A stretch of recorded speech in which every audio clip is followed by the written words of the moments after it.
This spring, Hong Kong's first fairy tale video production. Get ready for The Enchanted Castle in the Sky. Princess Amy was bored in her castle. Simple. Until one day, she went into the mysterious forest. Mysterious, mysterious. And met a pink robot. Mwah. Her life would never be the same again. Join her as she meets strange new people. Hello, my name's Moonhead. Stupid people. I'm Prince Useless. Runs from evil kings and warriors.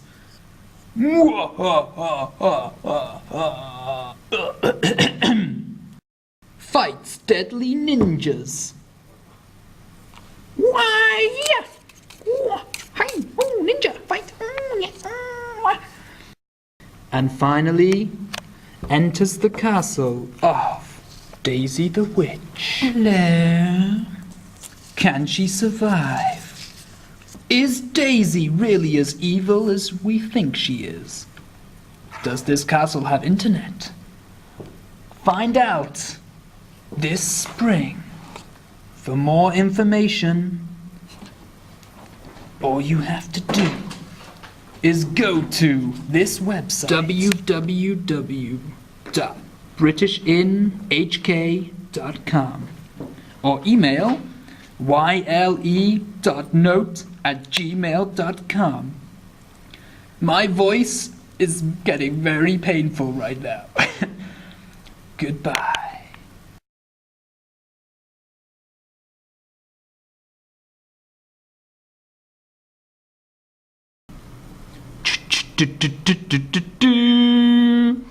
Welcome to the greatest story in the history of stories, The Enchanted Castle in the Sky, starring Princess Amy, Daisy the Witch, Moonhead. Ooh, look at Moonhead.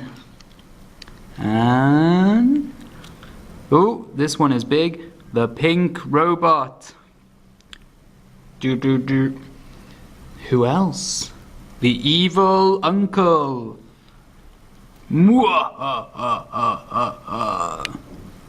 And Ninja 211. Hiya! Hello, Ninja. Also starring Number 7. Yep, that's his name, Number 7.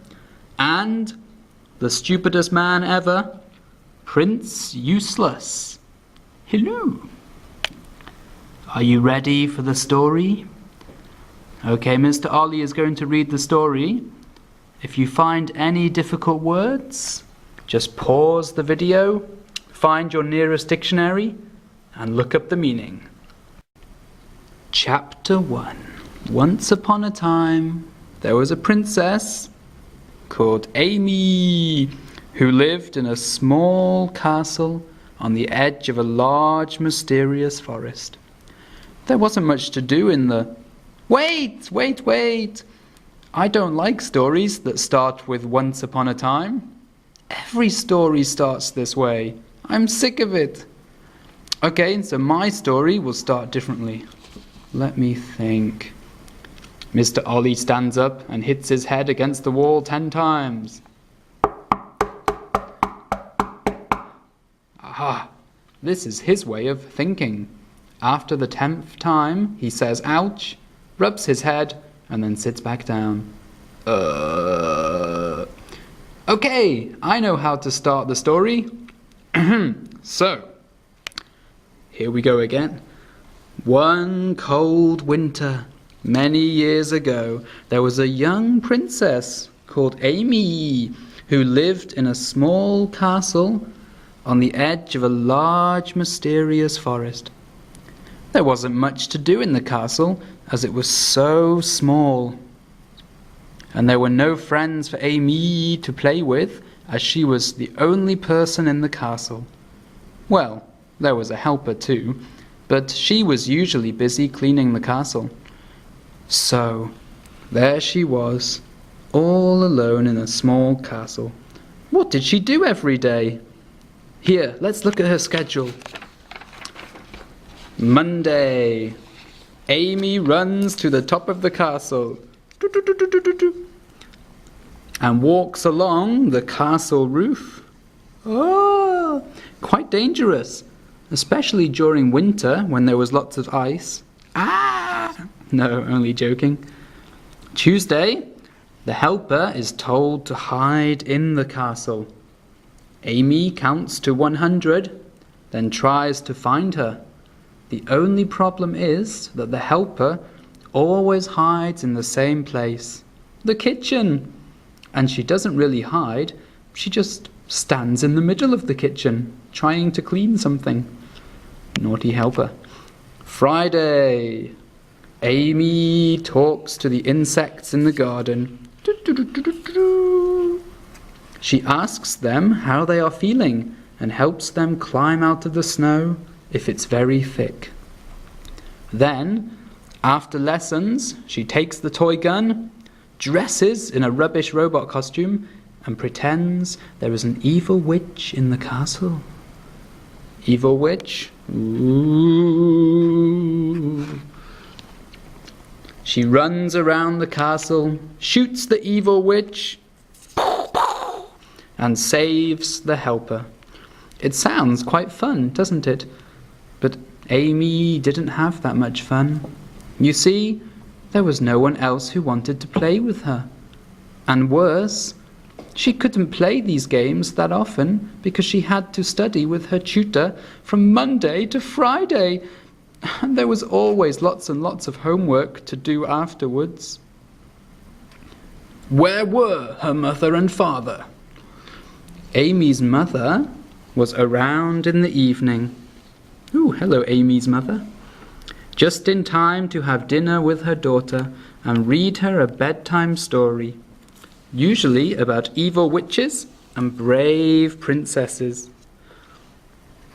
But during the day, she had to go into the town and shout at people. This was her job. Amy often asked her mother what her job was exactly.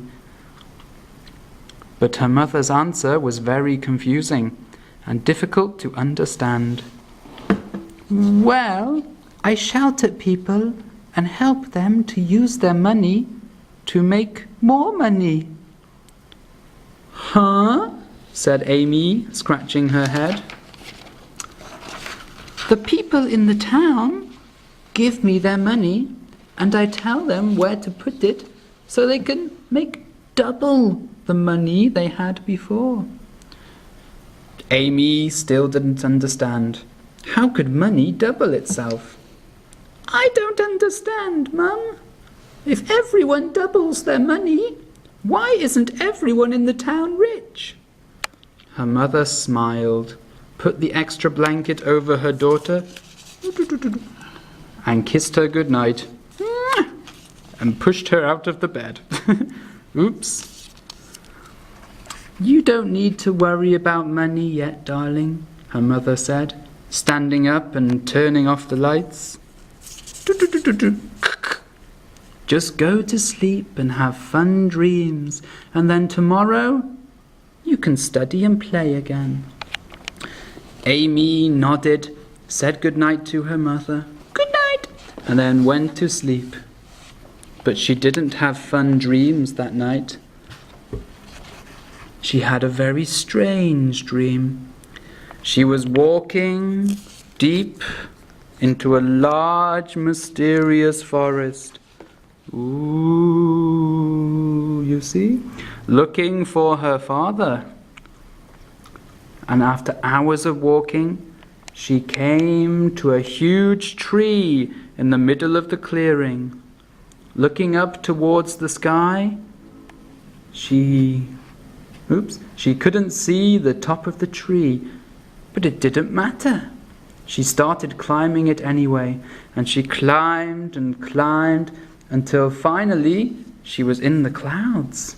And the only thing she could see was a figure. A woman with long dark hair and pale skin, and a long black cloak covering her whole body. She couldn't be sure, but the woman looked like a witch. During the weekdays, Princess Amy would study with her tutor in the morning and then play one of her games in the afternoon. She didn't really want to study, but her mother always told her it was important. And one day, if she studied hard, she would make lots of money. So much money she could make a huge swimming pool and put all her money into it, and then swim from side to side as if the money were water. It was a Sunday night. And Amy was very sad because the next day would be a Monday, and Monday was the first day of the week. She lay in her bed, only half listening to her mother. "Hello." Tell her a story. It was a story about an evil witch who stopped all the clocks, came into the town, and took all the children from their beds. But the evil witch had forgotten how clever children were, and how brave they were, and when she wasn't looking, the little girl hit her on the head with a frying pan. Amy's mother stopped reading. She could see Amy wasn't listening. "What's wrong, Amy?" "Nothing." Amy's mother put the book down and moved closer to her daughter. She's sitting on her daughter. She knew what the problem was. It was always the same thing. "Amy, it's been a year now. I know you miss him, so do I. But we have to be strong and brave and try to carry on with our lives. Okay?" Amy didn't answer.